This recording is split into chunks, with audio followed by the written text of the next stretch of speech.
Install the TurboJeff vinyl scuff plates. First thing we want to do is make sure everything's nice and clean. I'm using some invisible glass just to kind of clean this and make sure it doesn't have any grease or any sand or anything that's going to affect the adhesion. This car had aluminum scuff plates installed at some point in the past, and you can see it's got little holes where someone ran self-tapping screws into the body to hold them on. So this is going to cover those up. Another thing I'm also going to do, I'm going to pull up the weather stripping here a little bit, pull up the little carpet clips, and I'm going to pull the scuff panel or the kick panel out a little bit and pull that up a little bit so I can get all the way up under there and get flush along the edge. And you can use soap and water or most anything to clean this, really. I was using invisible glass. It's just a real good degreaser. Get it all real nice and clean. So once we've got that clean, I'm going to take our carbon fiber piece here, and we're going to do it so the widest part, because it does taper, the widest part is toward the car.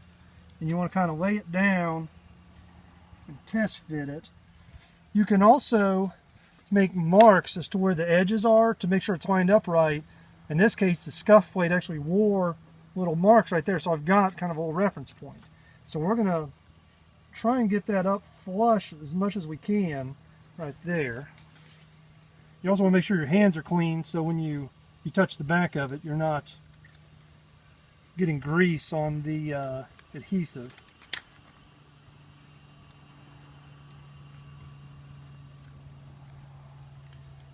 I'm going to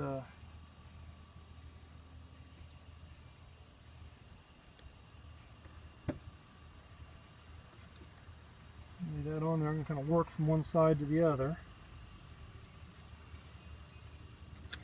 And if it does get off track a little bit, it does pull back and let you reposition it. It's really good about that. So now I've got this back part, I'm going to kind of work my way forward just with my fingers and get it all the way stuck down. Just kind of want to work it and try and get any air bubbles or anything out of it so it's nice and flat. And then I'm going to kind of run on the edge, kind of get it on, push down a little bit on the edge here. Kind of work that edge down because you want to make sure that's nice and tight on that edge. There we go. I'm just going to put the weather strip back into place. Put that back in place. Now we also have a little place right here that the bottom of the scuff panel needs to pop into. So what I'm going to do, I'm just going to take my pocket knife.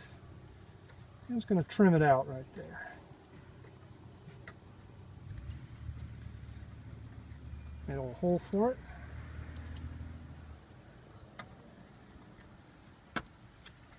So now,